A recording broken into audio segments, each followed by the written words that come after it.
नमस्कार, मैं हूं आपके साथ रविक्षा शर्मा और आप देख रहे हैं नव बिहार 24 न्यूज। चलिए रुक करेंगे आज की मुख्य खबर की ओर। आज हम बात करेंगे बिहार के अररिया जिले में उठ रहे गंभीर आरोपों पर। यहां राजद ने चुनाव आयोग और एनडीए गठबंधन पर बड़ा आरोप लगाया है। आइए विस्तार से जानते हैं पूरे मामले को। अररिया के राजद प्रवक्ता रामनारायण विश्वास का कहना है कि एनडीए के साथ आंतरिक गठबंधन कर चुनाव आयोग एसआईआर प्रक्रिया के जरिए दलितों, पिछड़ों, अल्पसंख्यकों और समाज के कमजोर वर्गों को लोकतंत्र का आधार मतदान के अधिकार से वंचित करने की घिनौनी साजिश रच रहा है। उन्होंने यह भी कहा कि यह कोशिश न केवल संविधान के खिलाफ है, बल्कि सीधे तौर पर लोकतंत्र की हत्या करने जैसा है। संविधान के खिलाफ लोकतंत्र की हत्या। रामनारायण विश्वास ने चेतावनी दी है कि यदि गरीबों और पिछड़े वर्गों की आवाज को दबाने का प्रयास किया गया तो राजद सड़क से लेकर विधानसभा तक बड़े आंदोलन का नेतृत्व करेगा। यह बयान ऐसे समय पर आया है जब बिहार की राजनीति गर्माती जा रही है। विपक्ष लगातार सत्ता पक्ष पर चुनावी धांधली और लोकतंत्र को कमजोर करने के आरोप लगा रहा है।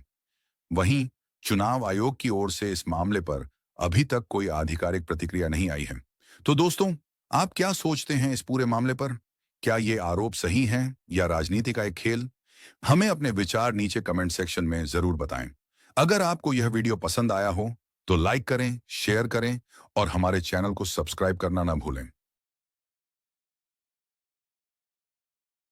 लगातार जो सत्ता पक्ष के लोग हैं वो सीमांचल को लेकर आवाज़ उठाते हैं कि यहाँ बांग्लादेश घुसपैठिया है। तो आपको लगता है कि एसआईआर की जो प्रक्रिया चल रही है ये सब लोग उसमें जो है चिन्हित कर लिए जाएंगे? ये पूरी तरह से बिहार की जनता को धोखा देने की प्रक्रिया है। क्योंकि मैं आपको बताना चाहता हूँ ये एसआईआर से ये बिल्कुल भी संभव नहीं है। क्योंकि उन्होंने पहले ही कहा आधार कार्ड ज़्यादा बना हुआ है, तो स्वाभाविक बात है उनका आधार कार्ड बना, और कैसे बना ये तो अब चुनाव आयोग बताएंगे और सरकारी तंत्र जो है वो बताएंगे। मुझे लगता है कि इस इलाके में बिहार को चुनाव को ध्यान में रखते हुए हिंदू मुस्लिम का जो सीक्वेंस है वो पैदा करने के लिए, चूँकि इनकी जो है ध्रुवीकरण की राजनीति रही है एनडीए की, तो एक हिंदुओं के दिमाग में हाइपो क्रिएट करने का प्रयास किया गया कि यहाँ पे बांग्लादेशी बहुत लाखों की तादाद में बस गया है, जिससे हिंदू लोग डर जाए, उनको लगे बांग्लादेशी मतलब बहुत मुसलमान बस गया है, और डर करके हिंदू वोट का ध्रुवीकरण हो जाए और वो एनडीए के पक्ष में पुनः वोट करे। चूँकि उससे जो है अब नाराज़गी लोगों में आ गई है एनडीए सरकार से, जबकि ऐसा नहीं है। मैं आपको जानकारी के लिए बता दूं कि बिहार के अलावे जब आप आधार कार्ड के यूडीआई के वेबसाइट पे जाएंगे तो महाराष्ट्र में, मध्य प्रदेश में, मोदी जी के गुजरात में, वहाँ भी जनसंख्या से ज़्यादा आधार कार्ड बना हुआ। ऐसे कई राज्य हैं, उत्तराखंड में। चूँकि इसका मूल कारण ये है जो हम लोगों ने अब तक समझने का प्रयास किया है इसको, कि वोटर कार्ड जो जनगणना का वो रिपोर्ट बता रहा है, जनगणना की रिपोर्ट पुरानी है और यूडीआई का वेबसाइट प्रतिदिन अपडेट होता है। चूँकि उसका वेबसाइट है बना हुआ, और उस पर जैसे ही कोई एक बच्चा का भी आप आधार कार्ड बनाते हैं तो वो अपडेट होकर के ज़्यादा दिखाने लगता है, और जो मृत व्यक्ति हैं उसका नाम आधार कार्ड में डिलीट नहीं होता है। तो स्वतः आधार कार्ड जो है ज़्यादा दिखाना ये स्वाभाविक बात है। तो इसको उन्होंने मुद्दा बनाया और लोगों को गुमराह करने की ये साजिश रची। तो मैं चुनाव आयोग से जानना चाहता हूँ कि एसआईआर तो अब हो गया है, अब जल्द से जल्द देश की जनता, बिहार की जनता, खास करके सीमांचल की जनता और हम लोग सब जो है उत्सुक हैं और यह जानना चाहते हैं कि वो ऐसे घुसपैठिए और बांग्लादेशियों की सूची जारी करे कि वो कौन है। ये सार्वजनिक होना चाहिए कि लोगों को क्यों परेशान किया गया। एसआईआर को लेके जो माननीय सुप्रीम कोर्ट का ऑर्डर आया है, आप उसको कैसे देखते हैं? देखिए, माननीय जो न्यायाधीश हैं या सुप्रीम कोर्ट ने जो आदेश दिया है, सबसे पहली बात तो चुनाव आयोग अभी तक स्पष्ट नहीं कर पा रही है कि जो हमारा ये नागरिकता का प्रमाण पत्र क्या होगा। ये खुद कन्फ्यूज है। और पहले तो बोला गया कि आधार कार्ड इसमें मान्य नहीं है, लेकिन सुप्रीम कोर्ट ने आदेश दिया है कि आधार कार्ड भी अब मान्य होगा। लेकिन फिर भी आधार कार्ड को नागरिकता का प्रमाण पत्र नहीं माना जा रहा है, वोटर कार्ड को नागरिकता का प्रमाण पत्र नहीं माना जा रहा है। तो ये लोगों को समझ में नहीं आ रहा है कि नागरिकता का प्रमाण पत्र क्या है। मैं आपको बताना चाहता हूं कि खास करके अभी सीमांचल इलाके में एक मीडिया के माध्यम से एक हंगामा खड़ा किया गया कि बगल में बांग्लादेश के बहुत सारे घुसपैठिए यहाँ पर घुस चुके हैं और जनसंख्या से ज़्यादा आधार कार्ड बना हुआ है।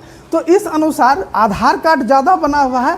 कहने का तात्पर्य यह है कि बांग्लादेशी ज़्यादा आए और सबसे पहले उन्होंने आधार कार्ड बनाया। इससे यही बात स्पष्ट होती है प्रथम दृष्टया। लेकिन आधार कार्ड की जांच उन्होंने नहीं किया, वो वोटर लिस्ट का जांच करना शुरू कर दिए। तो आधार कार्ड जो बना हुआ है वो तो स्वतः रह ही जाएगा और वोटर लिस्ट में जेन्युइन वोटर का नाम कट रहा है। तो मैं पूछना चाहता हूँ चुनाव आयोग से और एनडीए सरकार से कि अब तो SIR हो भी चुका है, तो वो बांग्लादेशी के बारे में जो उन्होंने कहा, तो वो बांग्लादेशी की सूची सार्वजनिक करेंगे क्या? देश की जनता, बिहार की जनता और सीमांचल की जनता जानना चाहती है कि आखिर वो कौन से लाखों की तादाद में बांग्लादेशी थे जो यहाँ पर आकर बस गए थे और फर्जी तरीके से आधार कार्ड बना दिया गया था। एक बात तो ये है। दूसरी बात, पिछले 2 दशक से बिहार में एनडीए की सरकार है, केंद्र में मोदी जी प्रधानमंत्री हैं और सुरक्षा व्यवस्था उनके जिम्मे है। तो वो खुद स्वीकार कर रहे हैं कि हमारी सुरक्षा व्यवस्था पुख्ता नहीं है, हम सुरक्षा में असफल रहे हैं, जिसके कारण से लाखों विदेशी नागरिक बांग्लादेशी, रोहिंग्या, घुसपैठिया आकर के भारत में बस गए हैं। तो वो खुद अपनी असफलता को स्वीकार कर रहे हैं। देश की सुरक्षा भी खतरे में है। SIR के तहत जिन लोगों का नाम कट गया, तो उनको आपके नज़र में किन किन समस्याओं का सामना करना पड़ रहा है? काफ़ी समस्याओं का सामना करना पड़ रहा है, क्योंकि यह साजिश है पिछड़े गरीब दलितों को वोट के अधिकार से वंचित करने की। इसीलिए इसकी प्रक्रिया भी काफ़ी जटिल रखी गई है, समयावधि भी काफ़ी कम दिया गया है। आप देखेंगे हमारे इलाके में, खास करके सीमांचल में, जो दलित तबके के लोग हैं, गरीब तबके के लोग हैं, पिछड़े समाज के लोग हैं, वो बिहार से बाहर पलायन करते हैं। क्योंकि यहाँ पे कोई फैक्ट्री और इंडस्ट्री पिछले 2 दशक में लगाने में असफल रही एनडीए सरकार। तो उनके सब ऐसे घर में आप जाएंगे, मैं आपको दिखा सकता हूँ, दलितों के परिवार में खास करके, कि परिवार जो है अपनी पत्नी को लेकर के भी वो बाहर हैं, अन्य राज्यों में कमाने खाने के लिए गए हुए हैं। उनके घर में कोई ऐसा लोग नहीं है जो कागज़ का डिमांड है उस नाम को पुनः चढ़ाने के लिए, वो कागज़ देने में वो सक्षम नहीं है। या एक आध महिला उनके घर में भी है तो पढ़ी लिखी नहीं है, उसको कुछ समझ में ही नहीं आ रहा है। तो ये काफ़ी जटिल प्रक्रिया है और लाखों लोग, ये लोकतंत्र को कमज़ोर करने की साजिश है, वोट के अधिकार से वंचित हो जाएंगे। एज ए विपक्ष, आपको क्या लगता है कि जो जिन लोगों के नाम कटे हैं उनको नाम जोड़ने के लिए आप क्या सुझाव देंगे ताकि जो सरलता से उनका नाम मिल जाए? सबसे पहला तो सुझाव ये है कि नाम जो है चढ़ाते भी हैं चुनाव आयोग के कर्मचारी और हटाते भी हैं वही हैं। आम जनता इसमें पीड़ित हो रही है, उनका जो है बहुमूल्य समय जाया हो रहा है। तो सबसे पहले मैं कहना चाहता हूं कि आम जनता को परेशान करना बंद करे और चुनाव आयोग, यदि वो शिक्षकों से ये काम करा रहे हैं, एक तो शिक्षण कार्य भी प्रभावित हो रहा है, ये अलग विषय है, लेकिन चुनाव आयोग इसके लिए अलग से बहाली करे और जो है बहुत लोगों को रोजगार भी मिलेगा और घर घर जा कर के वो देखे कि पहले किस आधार पर उनका नाम चढ़ा था। आखिर नाम जो चढ़ा चुनाव आयोग के कर्मी के द्वारा ही नाम चढ़ाया गया, तो वो किस आधार पे, किस बेसिस पे उस नाम को वोटर लिस्ट में ऐड किया गया और अभी किस आधार पे उसका नाम को हटाया जा रहा है। तो ये जिम्मेदारी उनकी बनती है, लोगों को कागज़ के चक्कर में परेशान ना करे। कुछ दिन पहले एनडीए सरकार ने कहा था कि किसी एक कौम विशेष को टारगेट करके कि कागज़ उन्हें दिखाना होगा। ये तो सबको कागज़ के लिए परेशान कर दिए हैं और ऐसा लगता है कि बिहार की जनता को और देश की जनता को पूरी ज़िंदगी ही इनकी कागज़ दिखाने और कागज़ बनाने के चक्कर में चली जाएगी। अच्छा, जिन लोगों के नाम कट गए हैं, तो आप लोगों की तरफ से क्या प्रयास किया जा रहा है कि उनके नाम वापस जो है जोड़े जाए? चूँकि मैं राष्ट्रीय जनता दल का प्रवक्ता हूँ, उनका कार्यकर्ता हूँ, तो हमारे बहुत सारे साथी जो गांव-गांव में पंचायत स्तर और बूथ स्तर के जो कार्यकर्ता हैं, वो वोटर को जागरूक करने का प्रयास कर रहे हैं और लगातार महागठबंधन के द्वारा वोटर अधिकार यात्रा निकाली जा रही है जागरूकता के तहत। और चुनाव आयोग के खिलाफ ये हमारा जो है मजबूत कदम है ताकि लोकतंत्र मजबूत हो सके, संवैधानिक अधिकार से लोग वंचित न हो पाए और लोगों को जागरूक कर रहे हैं। लेकिन फिर भी परेशानियां आ रही है कि जो यहाँ है ही नहीं मौजूद, और जो बगल में नेपाल है, नेपाल की जो बहू यहाँ आई है, उनका जो कागज़ है, उनके माता पिता का कागज़ मांगा जा रहा है। तो ऐसे में लाखों लोग वंचित हो जाएंगे। तो फिर भी हमारा प्रयास है कि लोगों का नाम कटे नहीं, वोट के अधिकार से लोग वंचित ना हो। बिहार में जो SIR हो रहा है और उसमें कई लोगों के नाम कट गए हैं, तो आप इस प्रक्रिया को कैसे देखते हैं? ये सीधे सीधे लोकतंत्र की हत्या है और SIR के जरिए एनडीए का चुनाव आयोग के साथ आंतरिक गठबंधन है, ये अब साफ हो चुका है।